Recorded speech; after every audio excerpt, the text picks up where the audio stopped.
CM Yogi Adityanath का गोरखपुर दौरा। आज गोरखपुर महोत्सव में सम्मिलित होंगे सीएम योगी। दोपहर 2 बजे गोरखनाथ पहुंचेंगे सीएम योगी आदित्यनाथ का आज का कार्यक्रम स्वामी विवेकानंद जी की जयंती पर होगा कार्यक्रम। राष्ट्रीय युवा दिवस के अवसर पर कार्यक्रम आयोजित। महाकुंभ को लेकर एनएसजी ने किया मॉक ड्रिल। एनएसजी ने किया सुरक्षा क्षमता का प्रदर्शन। एनडीआरएफ की केमिकल अटैक से निपटने की तैयारी। सीएम योगी ने दिए निर्देश संगम में स्नान कराने के आसार। आप देख रहे हैं के न्यूज, खबरों का सारथी।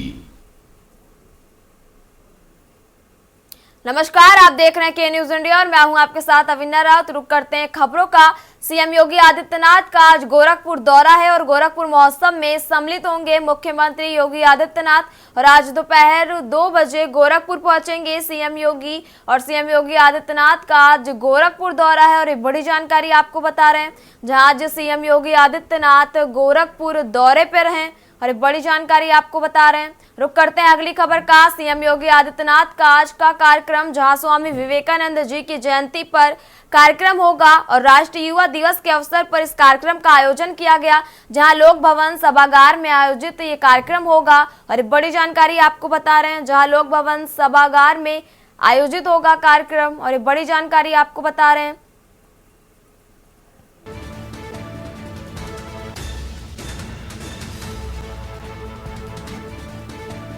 स्वामी विवेकानंद जी की जयंती पर होगा कार्यक्रम और राष्ट्रीय युवा दिवस के अवसर पर कार्यक्रम आयोजित होगा और एक बड़ी जानकारी आपको बता रहे, जहां लोक भवन सभागार में आयोजित होगा कार्यक्रम।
रुक करते हैं अगली खबर का। शिवालिक पहाड़ियों के बीच स्थित 51 सिद्धपीठ में से एक सिद्धपीठ शंखभरी देवी में 13 जनवरी पौष पूर्णिमा को मां भगवती की शंखभरी प्रकटोत्सव मनाए जाने को लेकर तैयारियां जोरों पर है। मान्यता है कि पौष मास को पूर्णिमा तिथि को मां दुर्गा ने मानव कल्याण के लिए शंखभरी रूप, शाख, फूल और वनस्पतियों को प्रकट किया था। सिद्धपीठ मां शाकंभरी देवी मंदिर परिसर में स्थित शंकराचार्य आश्रम के प्रभारी व अखिल भारतीय संत संघर्ष समिति के राष्ट्रीय अध्यक्ष भैरव तंत्राचार्य संत सहजानंद जी महाराज ने बताया है कि मां शाकंभरी देवी को दुर्गा के ही रूप में माना जाता है। मार्कंडेय पुराण के अनुसार दानवों के उत्पात से त्रस्त भक्तों ने कई वर्षों तक सूखा और अकाल से त्रस्त होकर देवी दुर्गा से प्रार्थना की, जिसके बाद मां दुर्गा इस अवतार में प्रकट हुई। अपने भक्तों को इस हाल में देखकर देवी की इन हजारों आंखों से 9 दिनों तक लगातार आंसुओं की बारिश हुई और जिससे पूरी पृथ्वी पर हरियाली छा गई और यही देवी शताक्षी के नाम से भी प्रसिद्ध हुई। वहीं इन्हीं देवी ने कृपा करके अपने अंगों से कई प्रकार की शाक, फल और वनस्पतियों को प्रकट किया और इसलिए उनका नाम शाकंभरी प्रसिद्ध हुआ। पौष मास के शुक्ल पक्ष की अष्टमी तिथि से शाकंभरी नवरात्रि का आरंभ होता है, जो पौष पूर्णिमा पर समाप्त होता है। इस दिन शाकंभरी जयंती का पर्व मनाया जाता है। मान्यता के अनुसार इस दिन असहायों को अन्न, शाक, कच्ची सब्जी, फल व जल का दान करने से अत्यधिक पुण्य की प्राप्ति भी होती है व देवी दुर्गा प्रसन्न होती हैं। सर्व मंगल मांगल्ये शिवे सर्वार्थ साधके शरण्ये त्र्यंबके गौरी नारायणी नमोस्तुते। माँ जगत जननी शाकंभरी मैया का पौष पूर्णिमा को प्रकट उत्सव हम हर साल की भांति इस साल भी बड़ी धूमधाम से मना रहे हैं। ये पर्व एक सप्ताह का होता है और माँ की पौष अष्टमी से पौष पूर्णिमा तक ये उत्सव यहाँ पर शंकराचार्य आश्रम में चलता है। इसमें सप्तचंडी महायज्ञ और माँ का 56 भोग राजस्थान के कुशल कारीगरों द्वारा माँ का भोग तैयार होता है। कहते तो हैं 56 भोग और 36 व्यंजन, लेकिन इसमें 1008 प्रकार के व्यंजन माँ को पौष पूर्णिमा को, जिस दिन माता का अवतरण दिवस है, उस दिन माँ को भोग लगेगा।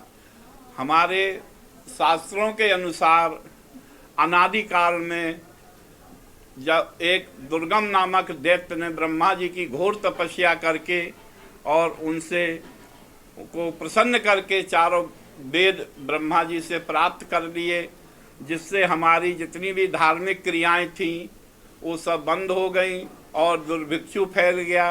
पृथ्वी पर जल सूख गया, अन्न जल सब कुछ, पृथ्वी पर कुछ नहीं बचा। पशु पक्षी इंसान सब मरने लगे। तब ऋषि मुनि बड़े दुखित हुए। उन्होंने माँ भगवती की आराधना की। माँ साताक्षी माता प्रकट हुई और उन्होंने अपने शरीर में 100 नेत्र प्रकट किए और दिन रात दुखी होके जो माँ के आंसू गिरे वो जल में परिवर्तित हो गए। पृथ्वी पर जल ही जल हो गया। पंडित संजय प्रसन्नाचार्य जी महाराज ने बताया कि पौष पूर्णिमा के दिन मां शाकंभरी प्रकट होती हैं। इस दिन मां शाकंभरी ने अपने रोमों से शाक उत्पन्न किए थे। उन्होंने बताया कि मां भगवती के एक होती है और जो पंचोपचार ये राजोपचार होता है और जिसको लेकर तैयारियां की जा रही हैं। सप्तचंडी यज्ञ और मंत्रोपचार से आराधना चल रही है। उन्होंने कहा कि मां भगवती करुणा का अवतार है, वे ममतामयी है। मां शब्द अपने आप में पूर्ण है। कार्यक्रम को लेकर उन्होंने बताया कि मां शाकंभरी जन्म जयंती समारोह को लेकर 7 जनवरी से कार्यक्रम शुरू हो गए थे। शंकराचार्य आश्रम और सत्संग भवन में 12 जनवरी की रात मां की महिमा का गुणगान, जागरण और मां की भवन का शाक, सब्जी और फूलों से श्रृंगार किया जाएगा। 13 जनवरी को मां के दरबार में आलू, शकरकंदी व शराल का विशेष प्रसाद श्रद्धालुओं को वितरित करते हुए भंडारे का आयोजन किया जाएगा। माँ शाकंभरी का जो प्राकट्योत्सव है, तो जन्म तो होता नहीं, वो प्रकट होती है। पौष पूर्णिमा के दिन माँ शाकंभरी ने अपने रोमों से शाक उत्पन्न किए थे। उसी के उत्सव को मनाने के लिए यहाँ भगवती के लिए बीकानेर से आए हुए हलवाई हैं, जो शुद्धता से, पवित्रता से, बहुत अच्छे ढंग से वो माँ भगवती को अनेक प्रकार के भोग तैयार कर रहे। भगवती की एक पूजा होती है षोडशोपचार, एक होती है पंचोपचार। ये भगवती की राजोपचार पूजा है, जैसे राजा लोग करते हैं राजोपचार पूजा। उसी की तैयारी बहुत अच्छे ढंग से कई दिन से चल रही है शंकराचार्य आश्रम में। माँ भगवती की आराधना सचंडी यज्ञ के माध्यम से, मंत्रों के माध्यम से हो रही आराधना, और उधर माँ के भोग के लिए तैयारी चल रही है। क्या कुछ मान्यता है माँ शाकंभरी? माँ शाकंभरी की मान्यता, माँ भगवती करुणा का अवतार है। माँ भगवती ममतामयी तो है ही है, लेकिन माँ शाकंभरी जो रूप है ये करुणा का अवतार है, और बस भक्तों पर करुणा करने के लिए। मां शाकंभरी देवी के प्रकटोत्सव पर श्रद्धालु मां को शाक सब्जियों का भोग लगाकर प्रसाद वितरित करते हैं। प्रकटोत्सव के दिन मां को भोग लगाने के लिए विभिन्न प्रकार की मिठाइयां तैयार की जा रही हैं। भोग में प्रयोग होने वाली मिठाइयों को बनाने के लिए राजस्थान के बीकानेर से स्पेशल हलवाई भी बुलाए गए हैं, जो मिठाइयां तैयार करने में जुटे हुए हैं। उन्होंने बताया कि मां को भोग लगाने के लिए बनाई जा रही मिठाइयों की स्वच्छता और पवित्रता का खास ध्यान रखा जा रहा है। सर बीकानेर से आते हैं और हर साल आते हैं, और माता रानी का 56 भोग का सौभाग्य मिलता है हर साल। तो साफ सफाई से, शुद्धता से। कितना समय लगता है, कितने प्रसाद में कितने व्यंजन और किस तरह की मिठाई आप तैयार करते हैं? ये सर 10 दिन लग जाता है इसमें। और कितने लोग काम करते हैं? 12 आदमी आते हैं। 12 हाँ। कैसा लगता है कि माँ के दरबार में आके आपको जो है? बहुत अच्छा लगता है, और सब मिलके और छप्पन भोग मना देते हैं माता जी का, और बढ़िया बहुत अच्छा लगता है। शिवालिक तलैटों में स्थित सिद्धपीठ मां शाकुंभरी देवी के प्रकटोत्सव को लेकर जो तैयारियां जोरों पर चल रही हैं। आपको बता दें कि 13 जनवरी को मां सिद्धपीठ शाकुंभरी देवी का प्रकटोत्सव मनाया जाएगा, जिसको लेकर शंकराचार्य आश्रम में भी तैयारियां जोरों पर चल रही हैं और वहां विभिन्न तरह की मिठाइयों को तैयार किया जा रहा है। इसके अलावा सिद्धपीठ मां शाकुंभरी देवी मंदिर परिक्षेत्र के व्यवस्थापकों द्वारा भी आने वाले श्रद्धालुओं की सुविधाओं को लेकर विशेष तैयारियां की जा रही हैं। अपने सहयोगियों के साथ शेख परवेज आलम, बेहट, सहारनपुर। खबर सहारनपुर से, जहां उत्तर प्रदेश सरकार में जेल मंत्री द्वार सिंह ने सहारनपुर जिला कारागार पहुंचकर कारागार का निरीक्षण किया। करीब 1 घंटा जेल मंत्री ने जिला कारागार में जेल के बैरक, हॉस्पिटल, रसोई घर के अलावा अन्य चीजों का भी बारीकी से निरीक्षण किया।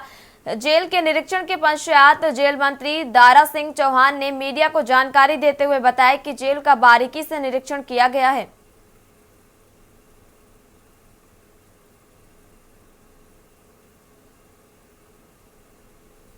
कारागार, और ये एक ऐतिहासिक जेल है, बहुत पुरानी है, आप सभी लोग जानते हैं। और मैंने जेल के अंदर भी हॉस्पिटल को भी देखा है, महिला बैरिक को भी देखा है, पाकशाला जहाँ खाना बनता है कि वो भी सब देखा है। तो काफ़ी अच्छी व्यवस्था थी, संतोषजनक रहा है। खाने की क्वालिटी को भी मैंने देखा, लोगों से, मरीज से भी मैंने बात किया, उनकी दवा के लिए, इलाज में क्या दिक्कत हो, सारा कुछ प्रॉपर चल रहा है। महिलाओं को व्यक्तिगत रूप से मैंने बात किया और उनसे भी बात की, तो उनकी भी मैंने कहा कोई व्यक्तिगत परेशानी बता दीजिए। लेकिन सारे लोग पूरी तरीके से जेल प्रशासन से पूरी तरीके से संतुष्ट थे।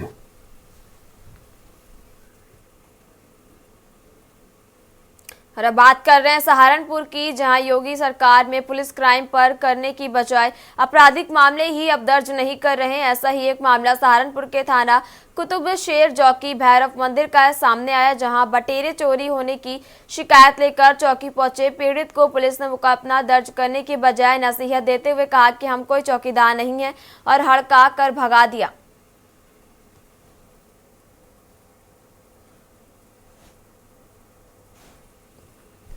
मामला यह है, मेरी गाड़ी थी ट्रक, उसके बैटरी चोरी हो गए और मैं वहाँ पुलिस चौकी भी गया, वहाँ से कोई कार्रवाई नहीं हुई।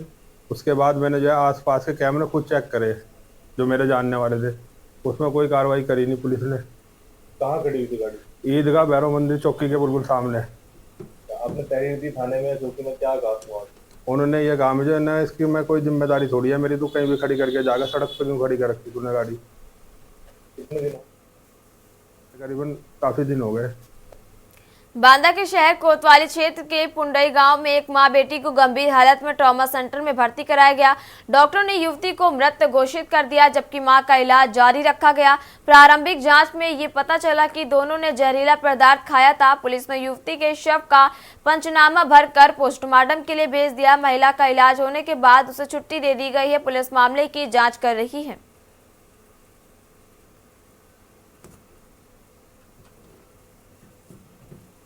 जनपद बांदा कोतवाली नगर के पुंडी ग्राम से एक माँ बेटी को उसके पुत्र के द्वारा गंभीर हालत में जिला अस्पताल में भर्ती कराया गया था। चिकित्सकों के द्वारा माँ बेटी का इलाज किया गया। इलाज के दौरान बालिका 21 वर्षीय उसकी मृत्यु हो गई है। माँ की हालत ठीक होने पर उसे घर भेजा गया है। बालिका का पोस्टमार्टम कराया गया है। पोस्टमार्टम से मृत्यु का कारण स्पष्ट नहीं हुआ है, दूसरा रिजर्व किया गया है। इसमें चिकित्सकों से बात की गई है। प्रथम दृष्टया जो बात निकल के आ रही, चिकित्सकों के द्वारा बताया गया कि शरीर में कोई जायजा चोट नहीं है। और अब बात कर रहे हैं राजधानी लखनऊ की, जहां अखिल भारतीय व्यापार मंडल के प्रदेश अध्यक्ष संदीप बंसल ने प्रेस वार्ता में बताया कि भारत में नववर्ष 1 जनवरी को नहीं बल्कि चैत्र शुक्ल प्रतिपदा विक्रम संवत 2052 के अनुसार 30 मार्च 2025 को मनाया जाएगा। इस दिन व्यापारी पूरे देश में अपने नववर्ष का स्वागत करेंगे।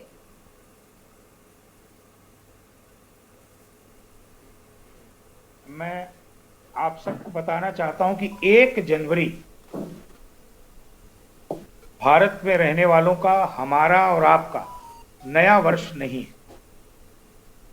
हमारा नया वर्ष, जो भारत का नया वर्ष है, वो नया वर्ष होगा चैत्र शुक्ल प्रतिपदा विक्रम संवत 2082 और अंग्रेजी कैलेंडर के हिसाब से 30 मार्च 2025। लेकिन ये एक परंपरा पिछले कई वर्षों से बन गई कि हम अंग्रेजों के नए वर्ष को ही नया वर्ष मान करके और अपने जीवन को आगे बढ़ा रहे हैं, जिस पर पहली बार मुझे लगता है कि व्यापार मंडल आगे आया है ये कहने के लिए कि हम इस बार अपने नववर्ष का, जो भारतीय नववर्ष है, उसका भव्यता से स्वागत करेंगे।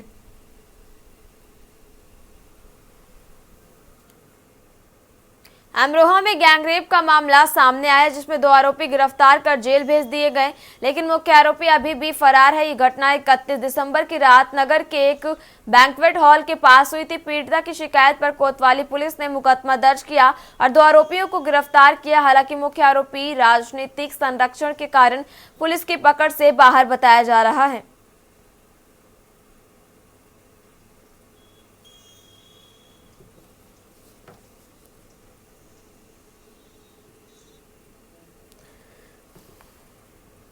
खबर हाथरस से, जहां सदर कोतवाली क्षेत्र में संचालित सुजाता हॉस्पिटल सीज कर दिया गया।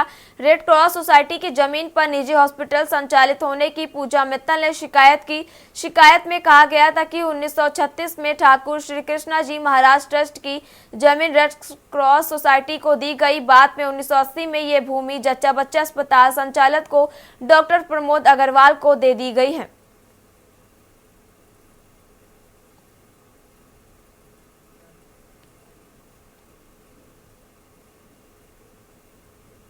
लखनऊ में संयुक्त युवा सेवा समिति के राष्ट्रीय अध्यक्ष कुलदीप पटेल ने क्रिप्टो कंपनी मिथर एम क्वाइन पर गंभीर आरोप लगाए। उन्होंने जेसीपी लॉ एंड ऑर्डर के माध्यम से डीजीपी को एक ज्ञापन सौंपा और पीड़ितों के साथ मिलकर शिकायत दर्ज करवाई। कुलदीप पटेल ने आरोप लगाया कि पाकिस्तानी नागरिक वकास असगर और फवाद मलिक ने पंजाब निवासी मोहम्मद ताहिर के साथ मिलकर भारतीयों को ठगने के लिए मिथर M coin smart crypto company का जाल रचा है।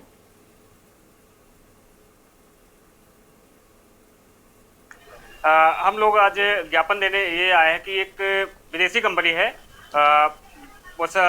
ये फवाद मलिक और वसाक असगर, ये लोग जो है क्रिप्टो और कॉइन्स के नाम पे एक स्कैम चलाते हैं और इसमें हिंदुस्तान के करीब 5 करोड़ आबादी को स्कैमर में बेवकूफ़ बनाया है और पैसे का दूना झांसा दे करके लोगों को बेवकूफ़ बना रहे हैं और करीब 80,000 करोड़ रुपए का स्कैम कर चुके हैं। और कहीं ये स्कैम इतना भारी ना हो जाए कि युवाओं के लिए जो है बहुत बड़ी संकट में लेके चला जाए। खबर फतेहपुर से, जहां सरकारी जमीन पर कर रहे व्यापार, जिला प्रशासन ने बुलडोजर चलवाया। निर्माणाधीन बिल्डिंग ध्वस्त किए जाने को लेकर इलाके में हड़कंप मच रहा। जिला अस्पताल के सीएमएस पीके सिंह ने प्रशासनिक अधिकारियों से शिकायत भी की थी।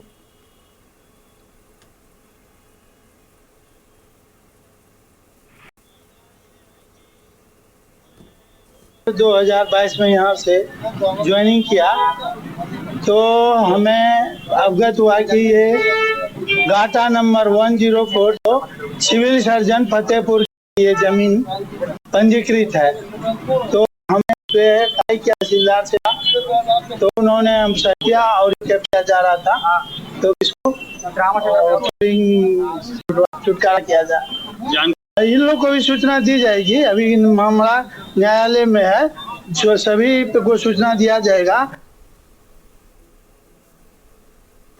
आपको बता दें कि जनपद फतेहपुर के सदर कोतवाली क्षेत्र के जिला चिकित्सालय के सामने आज अर्ध निर्मित इमारत जिला प्रशासन के द्वारा बुलडोजर से गिराई गई है। जिला प्रशासन बड़ी कार्रवाई की है।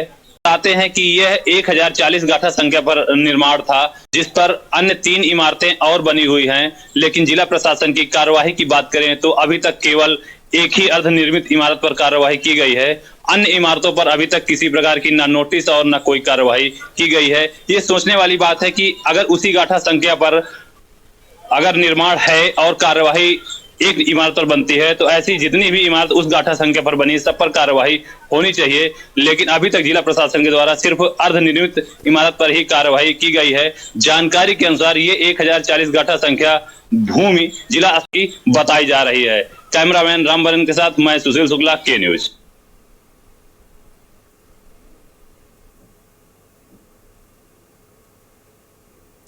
उत्तर प्रदेश की खबरों में फिलहाल इतना ही। आप देखते रहिए के न्यूज इंडिया। नमस्कार।